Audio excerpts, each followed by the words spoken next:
story starts in March 1998 in Puerto Rico. And I was born with visible signs of lymphedema in my left arm. My arm was swollen. So imagine 30 years ago, the level of knowledge that there was around these conditions. If today it's so little, it was almost none. So there was a freak out, of course, and paranoia. What was happening? What does this baby have?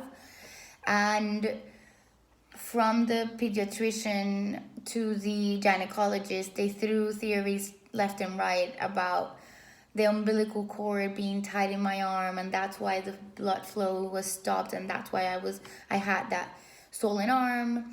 And I was taken to different to several other opinions, second, third, and I don't know how many. And long story short, somebody threw around the name of not lymphedema, but of a lymphatic disease of some sort. And my dad, being how resourceful he is, he went to the library and started typing, like looking for articles around these diseases, and something came up about the Boston Children's Hospital, and that's how they were referred to the Boston Children's Hospital, in which 9 months later, after I was born, I got diagnosed with congenital lymphedema. I was lucky because I was diagnosed quite early. There's a lot of people that spend years without being diagnosed or knowing what they have with a swollen limb. But I have to say that the true heroes in the story is not the patient, because the patient was a baby. It's my parents, because imagine 26-year-olds, they were 26 when I was born, without Google or an iPhone, in which information was not that available, and you can Google swollen arm.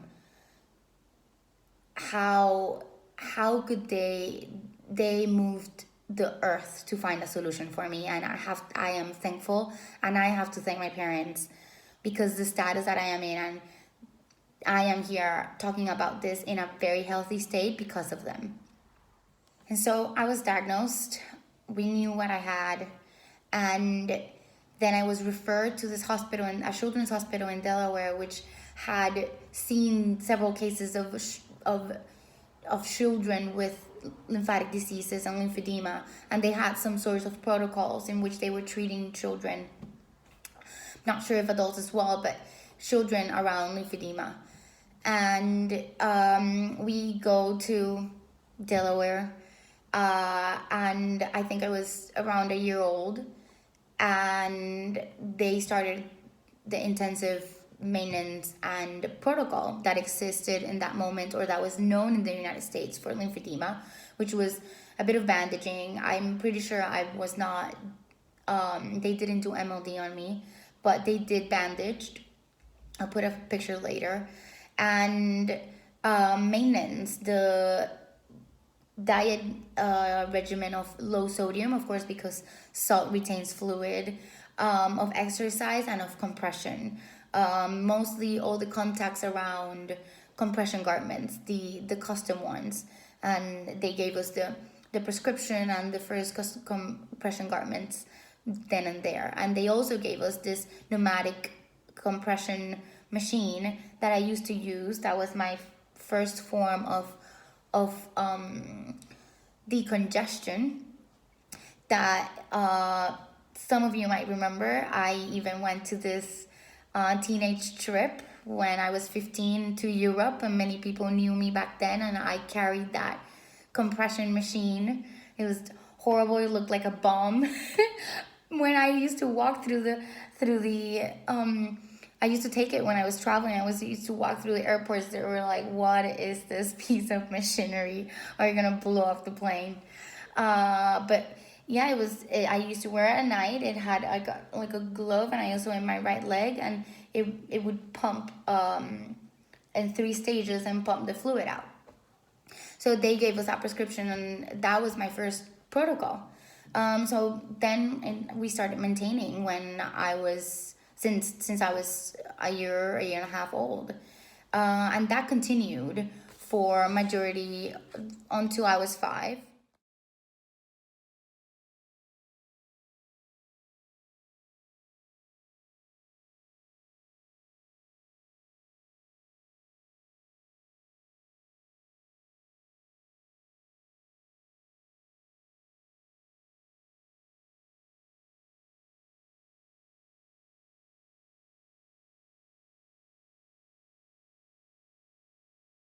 The twist of events comes when I was 16, 17, that I had a lot of back pains. I noticed I had a bit of hump in my back, and I've heard of this thing called scoliosis, and a couple of people in my high school class had scoliosis. So I'm like, that sounds like something that I might have, because my back is not really straight, and it hurts.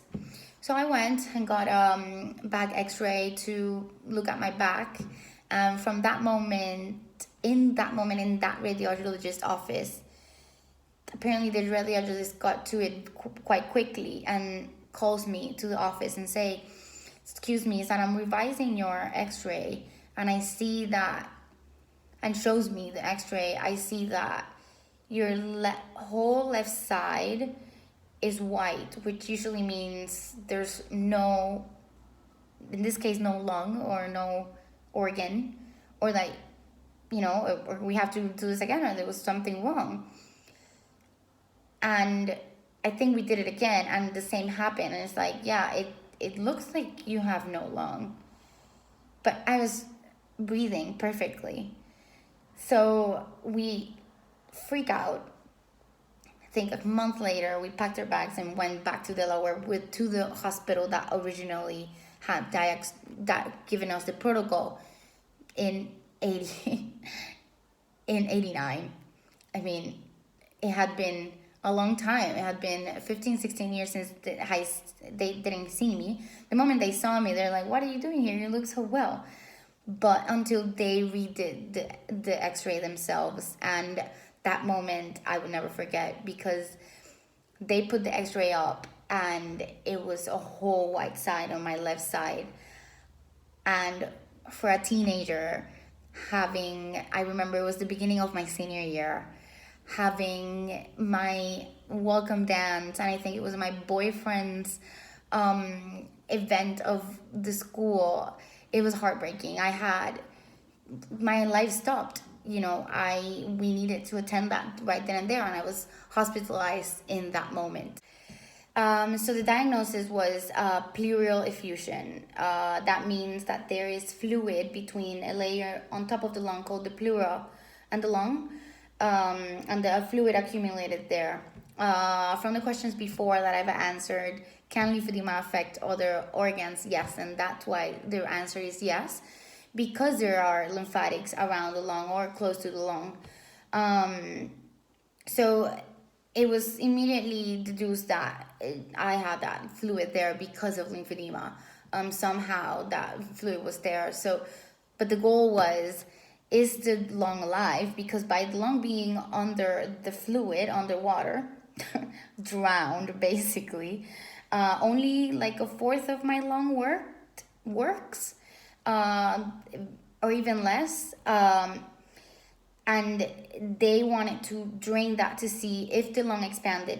That means if the lung is still alive, because it is compressed due to the fluid, but if you take the fluid out, it might expand and it's still alive. Then they would want to search for a way in which I could have more lung capacity. The reality is that at every given moment, I've had 100% oxygenation in my body. They put a chest tube in, they drain that lung, not completely, partially, because as they start draining it, the lung didn't expand, meaning the lung was dead. They did lymphatic tests as well. They redid them from before I had them, from I was a baby, but they redid them and they couldn't find how can that fluid be there. It is there, but we don't know why. And they got to the conclusion, all the squad of doctors, all the pulmonologists that I was assigned to, and all the surgeons, that trying to look for a solution for me was probably trying to look for more problems, because I had quality of life and I had perfect oxygenation. And why try to take out that fluid, or try to find a solution of stopping that fluid if they didn't even know where it was coming from? I think it was a cop out to say, like, we don't know where it is. But yeah, I was dispatched like a week later, and I went on to my normal life with just one lung, which I still live like. I've monitored it my whole life, every year of my life, maybe twice. It has never gone up in volume. The reality is that I stopped using the pneumatic machine. The pneumatic machine is linked and is known to be linked to a lot of problems. Every patient that ever used one of those pneumatic machines have had a lot of problems, and one of them is the pleural effusion. Now that's known. Not that it was a mistake to use in the machine. We didn't know better back then. It's in hindsight. The problem is that those machines, they compress. I explained how the manual lymph drainage works. It's directing the fluid to a healthy lymph node to be taken out of the body. The machine was just pushing out the fluid onto a point, and then from there, you didn't know where it was going. Therefore, it couldn't go anywhere, exactly, probably my lung.